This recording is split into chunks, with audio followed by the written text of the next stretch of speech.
Saudaraku sebangsa dan setanah air, salah satu karya terburuk dan terkutuk Jokowi menurut saya adalah ambisi gilanya memindah ibu kota Jakarta ke Kalimantan Timur. Nah, tangan Jokowi itu tangan yang panas dan beracun. Semua hal yang disentuh Jokowi hampir semuanya gagal. Walaupun mula-mula terlihat moncer, dengan berjalannya waktu, proyek-proyek Jokowi alias Mulyono berakhir dengan kegagalan. Sejak Mulyono minta izin DPR dan DPD untuk memindahkan ibu kota dari Jakarta ke IKN, itu omongan dan gayanya terdengar dan terlihat optimis. Semua kritik dan opini masyarakat supaya Mulyono hati-hati, tidak gegabah, harus hati-hati, tidak pernah diindahkan oleh Saudara Mulyono. Nah, dia selalu bicara bahwa IKN Nusantara adalah masa depan Indonesia, sebuah forest city yang indah, dan sebagai ibu kota yang baru Indonesia, IKN akan menjadi objek kekaguman dunia, menjadikan dunia terpana, terkagum-kagum dengan IKN. Namun ketika kewarasan pikirannya muncul, dia sadar ternyata IKN yang dibangun di tengah hutan dengan kontur tanah yang berbukit-bukit memang mustahil dapat diselesaikan sesuai impian liar Mulyono. Sehingga dia sendiri akhirnya gusar bahwa IKN bakal jadi kota hantu. Assalamualaikum warahmatullahi wabarakatuh. Selamat sore dan salam sejahtera untuk kita semua. Teman-teman media, wartawan, insan pers yang saya cintai dan banggakan. Saya bersama Menteri Perumahan dan Kawasan Permukiman, Bapak Marwarar Sirait, Menteri Pekerjaan Umum, Bapak Dodi Hanggodo, dan Kepala Otorita IKN, Bapak Basuki, baru saja menjalankan sebuah rapat terbatas bersama Bapak Presiden Prabowo Subianto, hadir pula Mensesnek dan Seskap, yang tadi kita membicarakan tentang berbagai proyek infrastruktur di Indonesia, khususnya terkait dengan pembangunan atau kelanjutan pembangunan di IKN. Nanti akan saya berikan kesempatan tentunya kepada Kepala OIKN untuk menjelaskan secara lebih rinci, kemudian juga tentu kepada Pak Menteri yang tadi juga telah membahas berbagai kebijakan yang pro-rakyat dalam pembangunan perumahan.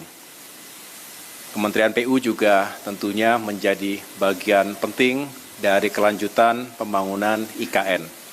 Perlu diketahui bahwa sesuai arahan dari Bapak Presiden Prabowo Subianto, pembangunan IKN ini akan kita lanjutkan, tentu mengikuti timeline dan tahapan-tahapan yang telah ditetapkan sebelumnya.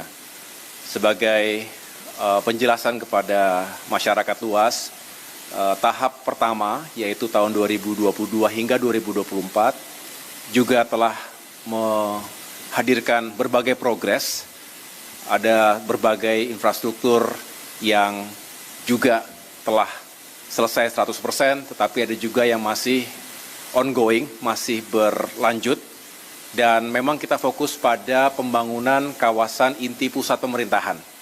Di sini nanti kita berharap di tahap kedua 2025 hingga 2029, dan tadi Bapak Presiden Prabowo Subianto sudah menyampaikan dan menegaskan bahwa sudah di-approve anggaran untuk kelanjutan pembangunan IKN itu 48,8 triliun rupiah untuk 5 tahun ke depan. Tentu sekali lagi nanti akan dibagi dalam tahapan-tahapan yang harus dikawal dengan ketat.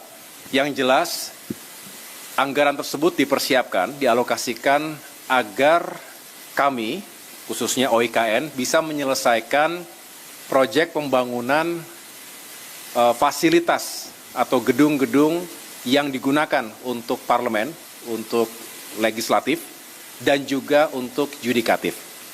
Tentu dari rancang awal yang sudah dimiliki, kita akan lakukan review kembali, ada penyesuaian di sana-sini secara teknis, dan pada saatnya nanti kita sudah bisa melanjutkan pembangunan dan mudah-mudahan bisa mencapai sasaran dan target yang telah ditetapkan. Nanti setelah ini Pak Basuki bisa menjelaskan, tentunya ada yang bersumber dari APBN, ada juga yang bersumber non-APBN. Inilah hadirnya kebersamaan, kerjasama yang baik antara pemerintah dengan badan usaha. Kita juga mengharapkan dunia swasta, pihak swasta ini bisa berkontribusi secara positif dan tentunya terintegrasi dengan baik. Tugas kami, tugas saya sebagai Menko di bidang infrastruktur dan pembangunan kewilayahan, ingin meyakinkan agar segala sesuatunya terintegrasi dengan baik. Melaporkan tentang progres tahap awal yang meliputi pembangunan infrastruktur prasarana untuk bisa dimanfaatkan oleh ASN dan masyarakat lainnya 2025 sampai 2028 tadi. Jadi kami melaporkan pada saat tahap awal 2022 sampai 2024 APBN telah menginvestasikan 89 triliun untuk jalan tol, 47 tower hunian, air minum, sanitasi, embung, kolam retensi, perkantoran, kemudian kantor sekretariat, dan sarana peribadatan seperti masjid dan basilika dan gereja yang kesemuanya dikerjakan oleh Kementerian PU sebelumnya. Kami hanya melaporkan progresnya. Di samping itu ada juga investasi swasta yang sudah di groundbreaking sampai September yang lalu sebesar 58,41 triliun. Ini progresnya sekarang ada beberapa yang sudah jalan, ada yang sudah selesai, ada yang sedang dalam persiapan desain. Kemudian yang tahap kedua, ini yang paling penting, beliau mempunyai target bahwa pada tahun 2028 sudah ditargetkan menjadi ibu kota politik. Okay? Sehingga kami ditugasi untuk menyelesaikan ekosistem yudikatif, jadi kantor-kantor dan huniannya, juga ekosistem legislatif. Jadi kantor-kantor dan huniannya. Untuk yudikatif dan legislatif, dulu sudah pernah ada desain dari Kementerian PUPR, basic desainnya, beliau minta direview lagi. Kemudian kami nanti dengan Kementerian PU bersama IKN akan membentuk tim desain yang nanti bisa diarahkan oleh Bapak Presiden tentang kedepannya. Untuk itu, dalam menyelesaikan, dalam menyelesaikan program dari 25 sampai 2025 sampai 2029 dibutuhkan APBN 48,8 triliun. Okay? Untuk tadi pertama untuk penyelesaian kompleks legislatif, yudikatif dan ekosistem pendukungnya serta membuka akses menuju IKN kawasan WP2. Karena kita tadi kan WP1, ini ke WP2. Termasuk juga dalam 48 tahun 48,8 triliun ini adalah untuk memelihara, untuk mengelola prasarana dan sarana yang sudah diselesaikan pada tahap awal tadi. Jadi dari Kementerian PU dan Kementerian Perumahan sekarang menyerahkan pada IKN untuk kami kelola dan kami pelihara. Itu dari APBN. 48,8 triliun tadi Bapak Presiden sudah setuju untuk dialokasikan di OIKN untuk menyelesaikan tadi. Di samping itu ada juga program kami dengan kegiatan atau program yang dibiayai melalui KPBU, Kerjasama Pemerintah dan Badan Usaha, sebesar 60,93 triliun. Yang sudah kami proses sampai dengan feasibility study-nya, yaitu untuk 97 tower apartemen dan 129 rumah tapak lagi. Okay.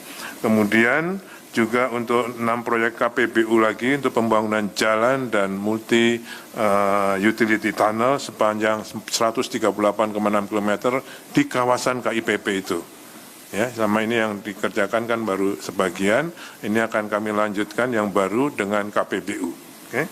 Kemudian juga satu KPBU lagi untuk pembangkit listrik tenaga surya, yang sekarang sudah ada 50 MW yang kemarin sudah diresmikan oleh Bapak Presiden. Kemudian juga kami laporkan groundbreaking yang ke-9, ini kami mohon tadi kami laporkan pada Bapak Presiden untuk kegiatan pembangunan hotel, hunian, retail, dan perkantoran sebesar 6,49 triliun.